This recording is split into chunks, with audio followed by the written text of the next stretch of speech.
I am Max Pratt, the owner of Nashville Collision Center and also known as the Bearded Paint Guy. And I'm Wendy Pratt, the wife, and really the boss of the whole operation. Yeah, so a little bit of background about myself. I went to school at Nashville High School. Me and Wendy, we moved to Houston, where I went to Universal Technical Institute to go to school for bodywork. Yeah, so shortly after he graduates and he gets a job in Texarkana, which is only an hour away from our actual home. Yeah. So we moved back. He already has a job. So yeah, we got married 3 months later, and then boom, I got fired. Found out we were pregnant after we were married, and they fired me. 9 months later, after we have our son has health issues, and then he gets fired again. I got fired again. I'm pretty good at getting fired.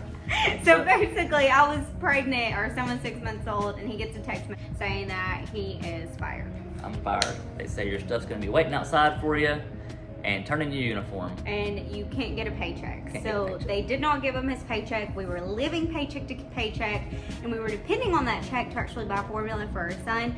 So it was a completely scary time for us because I was like, what are we gonna do? Like, we have no money, we can't pay rent, we can't pay our electricity, we can't do anything. Bills were due, so it was extremely difficult. Fast forward, we make the decision that it's time to humble down. God probably wants us back home to gather our lives together. And so that's exactly what we did. We had 25 cents to our name and we put it in gas and ended up back home. Yeah. I made some calls. I found a shop that was hiring, and the same shop was considering selling their shop. Worked there for a few weeks and I found out it wasn't for me. So I called my wife because secretly, over those 3 weeks or so, I have been driving around Nashville looking for a commercial property to rent. So I get a call from him and he's like, hey, can you come to this location right next to Walmart? So I get in the car and I start looking. I drive past it like 5 times and I finally see him standing out there and I'm like, what is this empty building? And he was like, this is gonna be our new shop. And I about passed out when he told me that. And I was like, okay, like what do you mean? So all he said was, it's $1,800 a month and this is gonna be our new body shop, and I about croaked. So, but I told him, I said, you know what? If you believe in this shop, I believe in you. And we did it. So this is how you start your business with $0 now. Yep. So anyways, then I asked him how we're gonna afford $1,800 a month. Okay, so I talked to the guy who was running the property, and he said, well, you need to pay first month's rent and last month's rent, and then you can get in the building, and then you wouldn't have a last month's rent. And I told the man, I was like, I don't even have money to get gas hardly. I need to find a way to get in this building, like, basically for free the first month. So we worked some numbers around, and ultimately we ended up getting the first month for free, and we had to pay the second. We were in here for 30 days, and then boom, we owe the $1,800 after 30 days. We got everything for free for 30 days, but that doesn't include the air compressor we didn't have, and the airlines we didn't have, and the paint booth we didn't have. All right, so I had a 401k that I completely forgot about, and I actually cashed out on it. It was like $1,200. Before that though, we did go to a bank, and the bank basically laughed in our face and told us we were ridiculous and said that starting a business as a 21-year-old is the worst decision you could make. It's baptism by fire. And so we said, okay, we're gonna do it anyways. So exactly what we did. I cashed out of the 401k, $1,200. He went to Texarkana, got an air compressor. We secured our first job. Social media is how we kind of did it. We made a big deal about ourselves for the first 2 months, letting people know we were gonna be here. The computer that we got was free, but the estimating system was gonna cost $300. Yep, so we needed an estimating system. Calling every estimating system program there is on the market. And this is to write estimates on vehicles. And so I finally found one that's called CCC. And you know what? Gonna put us on a net 30, and they're gonna send us a tablet so we can write estimates. So basically there was zero startup cost. We didn't have to pay for anything up front. So we got everything for free for 30 days. So we had no clue that net 30s were such a thing. And so as soon as they did that with us, that means you have 30 days to pay.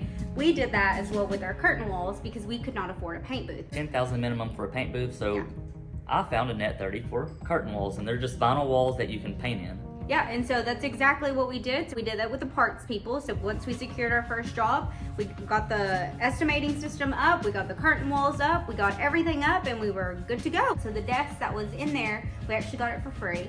There was other furniture pieces, like our couch that we were using for people to sit down in was couch that we had at our house. Yeah. Decorations that were on the wall are actually our kids. We're able to refurbish everything and not spend a dime on the decor. It was really hard at the beginning, starting with $0 and not having a bank that believes in you, and we still struggle with that. We have banks that will not call us back for days. At the end of the day, we have made it. We are here. We have been here for 6 years now, and have big plans for ourselves. Yes, big plans. So we have a lot of changes coming. We don't really want to talk about those yet. You'll have to watch part 2. Part 2 might come in 2 days or 2 weeks. Who knows? Starting your business, here's some tips that'll help you succeed with $0 to your name. Yeah. Here's tip 1. Find a good location and try to get the first month's rent free. Number 2, create a social media account. Make a big deal about yourself. Make everyone think that something big is happening and that you're the next biggest thing. Do a Facebook, an Instagram, a TikTok, a YouTube, anything that can get your name out there, that's what you need to do. Tip number 3, start net 30 accounts. If you cannot afford like materials or anything that goes with your business, go online, find things that are gonna supply your business, like companies that can supply you, and start net 30 accounts and get your stuff in your shop.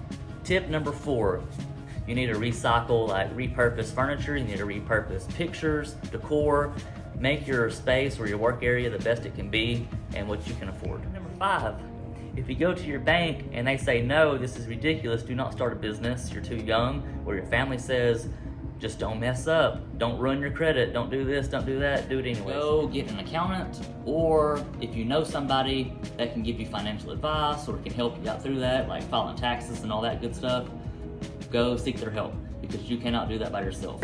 Tip number 6, be respectful and kind to everybody. Everybody that walks in that door is a potential customer, and you need to treat them with respect. You need to treat them with kindness, because in my wife's life and my life, people didn't treat us very kindly when we were younger, up until we were adults. So we learned those lessons, and you need to treat everybody with respect and kindness. So what I'm saying is you need to build relationships with every customer that comes in the door, no matter who it is. So stay tuned for part 2 of our business, how we started our business with $0. And if you started a business with $0 or have a similar story, let us know. We'd love to hear it. Yeah, share it.